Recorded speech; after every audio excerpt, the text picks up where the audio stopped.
Hello my dear aspirants, कैसे हो आप सब। तो आज हम करने जा रहे हैं हिमाचल प्रदेश जीके का लेसन नंबर 3, हिमाचल प्रदेश की घाटियाँ। तो हम हिमाचल प्रदेश की घाटियों को थ्रू मैप समझेंगे।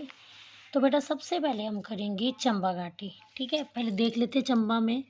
ये देखो, चंबा को रावी घाटी भी बोलते हैं, चुराह घाटी भी बोलते हैं, पांगी घाटी भी बोलते हैं, बंदर घाटी भी बोलते हैं, दूध और शहद की घाटी भी बोलते हैं। ठीक है, ये देखो, ये चंबा, आपको पता है ना चंबा नॉर्थ में होता है ये।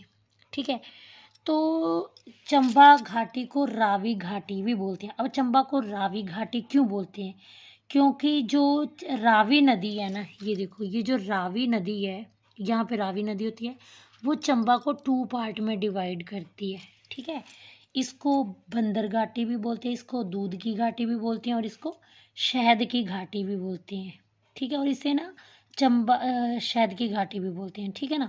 अब इसको भरमौर घाटी, चुराह घाटी, पांगी की घाटी भी बोलती हैं। ठीक है, तो आपको जैसे कि मैंने बताया कि रावी नदी जो है वो चंबा घाटी के बीचों बीच प्रवाहित होती है। और यहाँ पे इस घाटी में कौन कौन से नगर पाए जाते हैं? तो इस घाटी में कौन कौन से नगर पाए जाते हैं? चंबा, भरमौर, डलहौजी और खजियार इस घाटी में पाए जाते हैं। ठीक है, तो ये थी हमारी चंबा घाटी। ओके, तो नेक्स्ट है हमारी कांगड़ा घाटी। ये देखो, चंबा के साउथ में है ना कांगड़ा, तो नेक्स्ट है हमारी कांगड़ा घाटी। तो कांगड़ा घाटी को वीर भूमि या फिर विलिंग घाटी भी बोलते हैं। कांगड़ा को वीर भूमि घाटी भी बोलते हैं, विलिंग घाटी भी बोलते हैं। और कांगड़ा का जो देहरा है ना, कांगड़ा का जो प्लेस है देहरा, उसके पास एक घाटी है हल्दून घाटी, जिसको हल्दून घाटी है। ठीक है, इसे बड़ा बंगाल घाटी भी बोलते हैं। ठीक है ना। तो आइए हम जानते हैं अब। तो कांगड़ा घाटी जो है, यहाँ पे धौलाधार श्रृंखला जो है वो कांगड़ा घाटी के धौलाधार श्रृंखला जो है वो कांगड़ा के ऊपर मुकुट के समान है। ठीक है, अब कांगड़ा घाटी जो है वो शाहपुर से लेके पालमपुर तक फैली है। ये जो हमारी कांगड़ा घाटी है, ये शाहपुर से लेके पालमपुर तक फैली है। ठीक है, अब आगे है कि कांगड़ा घाटी में कौन कौन से नगर हैं? तो धर्मशाला, नूरपुर, पालमपुर, कांगड़ा, बैजनाथ। ठीक है ना। अब कांगड़ा घाटी में एक प्लेस है बीड़। तो बीड़ नामक का प्लेस किस लिए फेमस है? तो हैंग ग्लाइडिंग के लिए फेमस है। ठीक है, तो ये थी हमारी कांगड़ा घाटी। ठीक है, अब कांगड़ा के बाद हम पढ़ेंगे सांगला घाटी। ठीक है, ये देखो, कांगड़ा के बाद हम पढ़ेंगे सांगला घाटी, जिसको कि वस्पा घाटी भी बोलते हैं, और ये किन्नौर में है। ये देखो, अब ये देखो, ये आपका मैंने आपको जब मैप ट्रिक से करवाया तो बताया था ना, ये चंबा है, ये लाहौल स्पीति है, और ये किन्नौर है। तो ये देखो, किन्नौर में कौन कौन सी घाटी है? किन्नौर में कौन सी घाटी है? किन्नौर की घाटी को बसपा घाटी भी बोलते हैं, सांगला घाटी भी बोलती हैं। ठीक है ना। तो ये देखो, किन्नौर में सांगला घाटी है। अब बसपा घाटी क्यों बोलते हैं? क्योंकि किन्नौर में बसपा रिवर्स जो है वो फ्लो करती है। ठीक है, और बसपा रिवर जो वो सतलुज की सहायक नदी है। ये देखो, इसको सतलुज घाटी भी बोलते हैं। ठीक है ना। किन्नौर में रूपा घाटी है, ये देखो, यूल घाटी भी है, रूपिन घाटी भी है, हांगरांग घाटी, रिब्बा घाटी। जिस रिब्बा घाटी इसलिए बोलते हैं क्योंकि ये घाटी ग्रेप्स के लिए फेमस है। ठीक है, सांगला जो है वो किन्नौर की सुंदर घाटी है। ठीक है ना। तो ये जो सांगला घाटी है, यहाँ से सांगला घाटी से ना बसपा रिवर का उद्गम होता है, और बसपा रिवर जो है वो सतलुज रिवर की सहायक नदी है। ठीक है ना। अब ये हांगरांग घाटी है ना, तो इसने तिब्बत वासियों ने ना हांगरांग घाटी को हिमाचल को दान में दिया था। ठीक है ना। तो आई होप आपको क्लियर हो गया। मैप के थ्रू आपको एक ये इमेज सेट रहेगी। ठीक है, तो आइए अब थ्योरी से जानते हैं इसके बारे में। तो किन्नौर में एक घाटी है सांगला घाटी, जिसे बसपा घाटी भी बोलते हैं। अब इस घाटी की समुद्र तल से कितनी ऊंचाई है? तो समुद्र तल से ऊंचाई है 1830 से 3475 मीटर है। ठीक है ना। अब इस घाटी का बसपा घाटी का सबसे ऊंचा गांव है छितकुल। ठीक है, बसपा घाटी का सबसे ऊंचा गांव कौन सा है? छितकुल। और कामरू और सांगला जो है बसपा घाटी के प्रसिद्ध गांव है। कौन कौन से? कामरू गांव और सांगला गांव। तो याद रखना, कामरू, सांगला, छितकुल सबसे ऊंचा गांव है। ठीक है। अब बसपा के ना उत्तर में, बसपा घाटी जो है ना, इसके ऊपर उत्तर में एक घाटी है, ठिडोंग घाटी। और जैसे कि मैंने आपको बताया, बसपा क्या है? बसपा जो है वो सतलुज की सहायक नदी है, इसलिए वहाँ पे जो घाटी बनी वो बसपा घाटी। अब हम जानेंगे आगे, मंडी में चलते हैं। ठीक है। तो ये देखो, ये है मंडी। ये देखो, ये चंबा, कांगड़ा, उन्ना, ये है हमीरपुर। ठीक है। और ये है मंडी। अब मंडी के बारे में जानते हैं। तो ये देखो, मंडी में एक बलह घाटी है जो कि बड़ी उपजाऊ घाटी है। इस घाटी को चुहार भी बोलते हैं, चौंतड़ा घाटी भी बोलते हैं, इमला बिमला घाटी। तो अगर आपको आ जाए बलह घाटी, चुहार, चौंतड़ा, इमला बिमला घाटी, तो ये सभी मंडी की घाटी हैं। ठीक है। तो अब हम थ्योरी में देखें, तो ये देखो, ये है बलह घाटी। बलह घाटी की औसत ऊंचाई कितनी है? तो 800 मीटर है। ठीक है। मंडी के मैदानी भाग में सबसे उपजाऊ घाटी कौन सी है? बलह घाटी। यहाँ पे सुंदरनगर घाटी भी, सुंदरनगर मंडी में पाया जाता है, तो उसके नाम से एक सुंदरनगर घाटी भी है।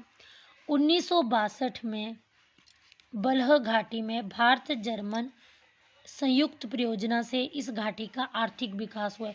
तो 1962 में एक कौन सी संयुक्त परियोजना थी जिससे इस घाटी का आर्थिक विकास हुआ है? तो भारत जर्मन संयुक्त परियोजना। ठीक है। ओके। तो बेटा, अब मैं मंडी घाटी के बारे में आपको बता रही थी ना। तो ये देखो, अब इमला बिमला, इसको मैंने बताया चुहार घाटी भी बोलते हैं, चौंतड़ा घाटी भी बोलते हैं, इमला बिमला घाटी बोलते हैं। अब इमला बिमला जो है ना, वो मंडी की 2 सहायक नदी हैं। और उन्हीं रिवर्स के ना, और ये इमला बिमला जो है वो सतलुज के साथ मिलती है। ये मंडी की सहायक नदी है जो सतलुज, इमला बिमला जो है ना वो मंडी में ये रिवर्स फ्लो करती हैं। और ये 2 नदियाँ हैं जो कि सतलुज की सहायक हैं। और इमला बिमला जो है वो सतलुज के पास, सतलुज में मिलती है। तो किस किस स्थान के पास मिलती हैं सतलुज से? तो तत्तापानी के पास ये सतलुज में मिलती हैं। ठीक है, क्लियर हो गया आपको? अब नेक्स्ट है लाहौल स्पीति। तो ये देखो, लाहौल स्पीति में पहले हम थोड़ा मैप से देख लेते हैं, फिर ये देखो। तो लाहौल स्पीति में ये देखो, एक लाहौल घाटी है, ये पाटन घाटी है। लाहौल की जो पाटन घाटी है वो आलूओं के उत्पादन के लिए फेमस है। ठीक है। लाहौल में चंद्रभागा रिवर्स पाई जाती है, इसलिए इसको लाहौल स्पीति चंद्रभागा घाटी भी बोलते हैं। यहाँ पे एक मूलघन घाटी भी पाई जाती है। अब ये देखो, ये काजा घाटी। तो काजा घाटी और किब्बर गांव जो है वो लाहौल स्पीति की काजा घाटी में ही है। ये देखो, लिंगटी घाटी, स्पीति की सबसे लंबी, ये स्पीति वाला पार्ट है, ये लाहौल वाला। तो स्पीति की सबसे लंबी घाटी कौन सी है? लिंगटी घाटी है। ठीक है ना। तो एक घाटी है पिन घाटी। पिन घाटी, ये देखो, पिन घाटी जो है वो पिन नदी के आसपास ही पाई जाती है। स्पीति घाटी, ठीक है ना। और यहाँ पे जो है, यहाँ पे स्पीति घाटी में अल्पाइन के पेड़ भी पाए जाते हैं। ठीक है, क्लियर हो गया? अब मैप से देख लिया, अब हम यहाँ देखते हैं। तो लाहौल स्पीति में लाहौल घाटी पाई जाती है। पाटन घाटी मैंने बताया कि आलू की घाटी के लिए फेमस है, और पाटन घाटी जो है लाहौल में है। स्पीति घाटी जो है वो यहाँ पे अल्पाइन के वृक्ष पाए जाते हैं स्पीति घाटी में। ठीक है ना। अब चंद्रभागा रिवर्स जो हैं, चंद्रभागा 2 नदियों के आसपास चंद्रभागा घाटी है। ठीक है ना, समझ आ गया? अब हमने देखा लाहौल स्पीति में एक मूलगन घाटी है। ठीक है। लाहौल की जो स्पीति है, लाहौल स्पीति की स्पीति जो है उसकी स्पीति की सबसे लंबी घाटी है लिंगटी घाटी। ठीक है ना। स्पीति की सहायक नदी है पिन नदी, वहाँ पे पिन घाटी पाई जाती है। ठीक है ना। तो पिन घाटी भी स्पीति में पाई जाती है। अब काजा घाटी, हिमाचल का सबसे ऊंचा किब्बर जो है गांव इसी काजा घाटी में है। ठीक है। अब हम किन्नौर घाटी को पढ़ेंगे। तो ये हमारा किन्नौर। तो किन्नौर का तो मैंने आपको बता ही दिया था। किन्नौर जो है वो, इसे होंगरोंग घाटी भी बोलते हैं, इसे रूपा घाटी भी बोलते हैं, इसको यूल घाटी भी बोलते हैं, इसको सतलुज घाटी भी बोलते हैं, रूपिन घाटी भी बोलते हैं, रिब्बा घाटी भी बोलते हैं, सांगला घाटी भी बोलते हैं। ठीक है ना, तो ये तो बता दिया था, पर चलो एक बार फिर से डिस्कस कर लेते हैं। तो हांगराम घाटी जो है ना, उसको तिब्बत ने किन्नौर को दान में दिया था। ठीक है, अब सतलुज घाटी जो आपको पता है मतलब मुख्य रूप से सतलुज घाटी किन्नौर में। ठीक है ना, किन्नौर से लेके बिलासपुर तक सतलुज घाटी ही है। ठीक है ना, तो रूपा घाटी जो है किन्नौर के रूपा शहर में है। यूल घाटी किन्नौर में। अब आप कंफ्यूज मत होना, एक सयूल है और एक यूल है। सयूल रिवर चंबा में पाई जाती है, लेकिन यूल घाटी किन्नौर में पाई जाती है। ठीक है, रिब आगे है रूपिन घाटी, तो किन्नौर में रूपिन घाटी भी पाई जाती है। रूपिन घाटी जो है वो रूपिन रूपिन व सूपिन दो नदियों के संगम से बनी है। तो रूपिन और सूपिन दो नदियों के संगम से कौन सी घाटी बनी है? रूपिन घाटी। रूपिन और सूपिन जो है ये जो है टोंस की सहायक नदियां हैं। ठीक है ना, समझ आ गया। अब आगे है सांगला घाटी। अब रिब्बा घाटी आपको पता है कि किन्नौर की घाटी और ये ग्रेप्स के लिए फेमस है। बास्पा घाटी और सांगला घाटी। तो सांगला घाटी किन्नौर की सबसे सुंदर घाटी है और इस घाटी से जो है वो बास्पा नदी का उद्गम होता है। क्लियर हो गया? ठीक है ना, तो कांगड़ा के बारे में तो हमने जान ही लिया था। कांगड़ा घाटी को बीर भूमि, बीलिंग घाटी के नाम से जाना जाता है। पोंग डैम जब बनने के टाइम पता क्या हुआ कि कांगड़ा का जो देहरा गोपीपुर था वो डूब गया था। तो देहरा, कांगड़ा के देहरा के पास एक घाटी है हल्दूम घाटी, हमने मैप में देखा था। पीर पंजाल और धौलाधार पर्वत श्रृंखला के बीच ना बड़ा बंगाल घाटी है। जो कांगड़ा का पीर पंजाल है और धौलाधार पर्वत श्रृंखला, उसके बीच कांगड़ा की बड़ा बंगाल घाटी है। और बड़ा बंगाल घाटी से ही रावी नदी का उद्गम होता है। ठीक है ना, और रावी नदी का उद्गम किससे हुआ है? ठीक है ना, तो तांतल और भांदल और तांतागिरी नदियों के संगम से ही इसका उद्गम हुआ है। अब यहाँ देखो उन्ना में, देखो ये चंबा कांगड़ा उन्ना, उन्ना देखो ये सवां घाटी पाई जाती है। तो सवां नदी के आसपास ये घाटी पाई जाती है। ठीक है, अब हम मंडी हमने कर लिया था कि मंडी का कर लिया था। अब हम कुल्लू को देखेंगे। तो कुल्लू, ये देखो मंडी के साथ कुल्लू है। तो कुल्लू में कुल्लू घाटी पाई जाती है, इसको देव घाटी भी बोलते हैं। यहाँ पे सोलंग घाटी भी पाई जाती है कुल्लू में। सोलंग कहाँ पे पाई जाती है? कुल्लू में। पार्वती घाटी भी पाई जाती है और सिराज घाटी भी पाई जाती है। ठीक है, तो कुल्लू घाटी जो है, अब थोड़ा देख लेते हैं कुल्लू घाटी को। ठीक है, तो कुल्लू घाटी को देव घाटी के नाम से भी जानते हैं। कुल्लू घाटी को सुलंग घाटी बोलते हैं, पार्वती घाटी बोलते हैं। क्यों? क्योंकि पार्वती कौन है? पार्वती घाटी का नाम पार्वती घाटी कैसे पड़ा? क्योंकि ब्यास की जो सबसे बड़ी सहायक नदी है पार्वती, ठीक है, जो कि मनतलाई झील से निकलती है, उसी के नाम से पार्वती घाटी का नाम पार्वती घाटी पड़ा। सुलंग घाटी, सुलंग एक नाला है और ये नाला, सुलंग नाला जो है वो ब्यास का सहायक है। ठीक है, सिराज घाटी जो है वो कुल्लू के सिराज शहर में सिराज घाटी है। ठीक है ना, तो सिराज घाटी जो है वो कहाँ पे है? कुल्लू के सिराज शहर में है। ठीक है, क्लियर हो गया। अब आगे है बिलासपुर। तो बिलासपुर जो है, बिलासपुर जो है, अब देखो बिलासपुर में धाविन और चोंतो घाटी पाई जाती है। बिलासपुर में कौन कौन सी घाटी पाई जाती है? धाविन और चोंतो घाटी पाई जाती है। आइए देखें, थोड़ा मैप में देख लेते हैं। तो ये देखो, ये देखो बिलासपुर, ये है ना उन्ना के नीचे यहाँ पे। तो धाविन और चोंतो घाटी बिलासपुर में पाई जाती है। ठीक है, ओके। तो आगे है सोलन। अब सोलन में देखो, ये है आपका सोलन। सोलन जो है एक, यहाँ पे ये एक औद्योगिक घाटी है, इसको सिरसा घाटी भी बोलते हैं। इसको दून, सपरून, कुनिहार और अश्वनी भी बोलते हैं। ठीक है ना, इसको सिरसा घाटी बोलते हैं, दून घाटी, सपरून घाटी, कुनिहार और अश्वनी घाटी भी बोलते हैं। आपको पता है सोलन को टमाटर की नगरी भी बोलती है, मशरूम घाटी भी बोलते हैं और खूंब नगरी भी बोलते हैं सोलन को। ठीक है, तो आपके काफ़ी सारे क्वेश्चन ये मैप से क्लियर हो गए, पर चलो हम अलग से भी बता देते हैं। तो सोलन को सिरसा, दून, सपरून, कुनिहार, अश्वनी, ठीक है, कुनिहा जो वो कुनी खड्ड से निकलती है, कुनिहा रिवर, ठीक है। अब ये जो कुनिहार और अश्विनी रिवर्स है ना, ये शिमला से निकलती है, बट मुख्यतः ये सोलन में ही होती है, ठीक है ना। ओके, अब आगे हम करेंगे सिरमौर। तो ये देखो सिरमौर, तो सिरमौर को कियारदा दून भी बोलते हैं, दून सोलन को बोलते हैं, कियारदा दून सिरमौर को बोलते हैं, राजगढ़ घाटी भी बोलते हैं। और ये घाटी जो है वो आड़ुओं के लिए फेमस है, ठीक है, क्लियर हो गया। ओके, तो ये घाटी जो है वो आड़ुओं के लिए फेमस है, ठीक है।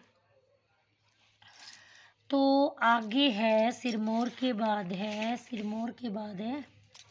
सिरमौर के बाद देखते हैं कौन सी घाटी है। अब है शिमला। तो शिमला घाटी को पब्बर घाटी भी बोलती है, रोडू घाटी भी बोलती है, पब्बर और रोडू, इसी से क्लियर हो रहा है, ठीक है ना। तो बेटा आपको क्वेश्चन किस तरह से आएंगे, क्वेश्चन आएगा चुहार घाटी का है, तो चुहार अब हमने पढ़ा था ना मंडी में, चूरा चंबा में, आलू की घाटी लाहौल स्पीति में, पातन घाटी, ठीक है। इस तरह से क्वेश्चन आते हैं। अंगूरों की घाटी किसे बोलते हैं, तो रिब्बा को, किन्नौर के रिब्बा को अंगूरों की घाटी बोलते हैं। अब आड़ू की घाटी, तो सिरमौर में एक राजगढ़ प्लेस है, वहाँ पे राजगढ़ घाटी है, तो उसको आड़ू की घाटी बोलते हैं। कुल्लू घाटी, देवों की घाटी कुल्लू घाटी है। विलिंग घाटी भी है एक, ठीक है ना, जिसे विलिंग घाटी, जिसको वीर घाटी बोलते हैं, तो कांगड़ा में है वो, ठीक है ना। तो चंपा घाटी को रावी घाटी बोलते हैं, तो चंपा घाटी को और क्या क्या बोलते हैं, तो बंदर, शहद, दूध। तो इस तरह से आपको क्वेश्चन आएगा कि बंदर घाटी कहाँ है, शहद घाटी कहाँ है, दूध घाटी कहाँ है। तो आपने कंफ्यूज नहीं होना, इस तरह से आपने दिमाग में रखनी चीज़ें। अब अदर इम्पोर्टेंट फैक्ट्स देखते हैं कि किस तरह से क्वेश्चन आएंगे। जैसे आएगा कि चौंतरा घाटी कहाँ है, तो जोगिंदरनगर की, मंडी के जोगिंदरनगर में है। जसवां दून घाटी को हमने पढ़ा था ना, जसवां दून, बेटा देखो स्वां घाटी पढ़ी थी आपने, मैंने बताया था कि स्वां नदी के आसपास स्वां घाटी है। लेकिन कई बार क्वेश्चन आ जाता है कि जसवां दून घाटी, तो आपने तो पढ़ा नहीं होगा, तो स्वां घाटी को जसवां दून घाटी बोलते हैं। अब जो अश्वनी घाटी है ना, अश्वनी घाटी जो है, ये आपको पता है अश्वनी घाटी कहाँ पे पाई जाती है। आई थिंक अश्वनी घाटी जो है वो सोलन में पाई जाती है, चेक करने दो मेरे को। यहाँ पे देखो अश्वनी घाटी जो है वो सोलन में पाई जाती है, ठीक है ना। तो इस तरह से याद रखना, अश्वनी घाटी के ना लेफ्ट साइड में क्योंथली है और राइट साइड में बगाटी। तो अश्वनी घाटी के ना लेफ्ट साइड वाले लोग जो हैं वो क्योंथली बोली बोलते हैं, और राइट साइड वाले जो बगाटी बोली बोलते हैं, ठीक है ना। तो यहाँ पे कौन कौन से फेमस शहर हैं अश्वनी घाटी में, तो चायल, कंडाघाट, धर्मपुर, सोलन और शिमला, ठीक है ना। तो ये तो सोलन के चायल, कंडाघाट, धर्मपुर, सोलन और शिमला, ये अश्वनी घाटी के फेमस नगर हैं। सपरून घाटी सोलन में, कुनिहार सोलन में, दामवी बिलासपुर में। अब दामवी घाटी बिलासपुर में। तो इस तरह से क्वेश्चन आएंगे बेटा। तो ऐसे आएगा कि बहादुरपुर धार और बांदड़ा धार, इनकी पहाड़ियों के बीच है दामवी घाटी, ठीक है ना। तो बिलासपुर में दो धाराएं हैं, बहादुरपुर और बांदला धार, तो उन्हीं के बीच में दामवी घाटी है, ठीक है। अब देखो कुनिहार घाटी, तो कुणी खड्ड जो है, जो कि तुकुर्दिया तक फैली है, तो वहाँ पे कुनिहार घाटी है। अब देखो ये गंबर, सोलन को 2 पार्ट्स में कौन सी घाटी डिवाइड करती है, तो गंबर घाटी डिवाइड करती है, ठीक है ना। तो गंबर नदी के किनारे जो है वो एक शड़ी नामक स्थान से सोलन में एंटर, गंबर घाटी। अब गंबर घाटी जो है कहाँ से एंटर करती है, तो गंबर घाटी जो है एक गंबर रिवर है, वहाँ पे गंबर रिवर में एक शड़ी नामक स्थान है, ठीक है ना। तो गंबर नदी के किनारे, जैसे एक गंबर नदी है, ये देखो ये गंबर नदी के किनारे एक स्थान है, शड़ी नामक स्थान है, वहाँ से ये गंबर घाटी जो है, ठीक है, गंबर शड़ी नामक स्थान से ये घाटी जो है ये सोलन में एंटर करती है, ठीक है, सोलन में से एंटर करती है। इसके बाद बिलासपुर में प्रवेश करती है, फिर ये घाटी जो है वो सोलन से बिलासपुर में प्रवेश करती है, ठीक है ना। ये देखो गंबर घाटी जो है वो गंबर नदी के किनारे एक गांव है, क्या नाम है उसका, छड़ी, उस प्लेस से सोलन में एंट्री करती है, फिर ये बिलासपुर में एंटर करती है, ठीक है। अब आगे है इमला बिमला घाटी, मैंने बताया था मंडी में इमला बिमला घाटी है, मंडी में जो शिकारी धार है ना और परलोग है उसके बीच में इमला बिमला घाटी है, और करसोग इसी घाटी में, इमला बिमला घाटी में ही करसोग है। अब ये देखो चुरा घाटी, चंबा की जो बैरा सियूल रिवर्स हैं, ठीक है, बैरा और सियूल नदियाँ जो है चुरा घाटी का निर्माण करती हैं, ठीक है ना। और तीसा और सुलूणी भी इसी चुरा घाटी में। गारा चंद्रा घाटी को गारा घाटी बोलते हैं, चंद्रा घाटी को गारा घाटी बोलते हैं, और ये लाहौल में है। अच्छा, अब देखो ये क्वेश्चन इस तरह से बेटा आए हुए क्वेश्चन है ये। मंडी के उत्तर पूर्व में, मंडी जो है उसके उत्तर पूर्व में उहर नदी द्वारा ही इस चोहार घाटी का निर्माण हुआ। अब देखो इस तरह से क्वेश्चन है कि किस घाटी को दूध शहद की घाटी कहते हैं, चंबा को दूध शहद की घाटी कहते हैं। लाहौल स्पीति में कौन कौन सी 3 घाटियां हैं, पीन, स्पीति, लाहौल। इस तरह से किन्नौर की सबसे सुंदर घाटी सांगला, आलू घाटी लाहौल में, बसपा घाटी का लास्ट गांव छितकुल, हांगरांग घाटी जो है इसका हांगरांग घाटी जो है यहाँ पे सबसे ऊंचा गांव है, ठीक है, जो कि नाको किन्नौर के नाको में हांगरांग घाटी में सबसे ऊंचा गांव पाया जाता है। कुल्लू में तीर्थन घाटी पाई जाती है। तो इस तरह से पूछेंगे बस बेटा, ये है मेरा बोलने का मतलब यही है कि आपने अगर आप लर्न कर रहे हो तो आप उस तरह से लर्न करो कि बस वो आपको टिप्स पे आना चाहिए, आपको ऑप्शन की नीड ना पड़े, ठीक है। तो मैं अपनी वीडियो विराम लगाती हूँ। तो अगर आपको मेरी वीडियो पसंद आई हो तो प्लीज़ सब्सक्राइब माई चैनल।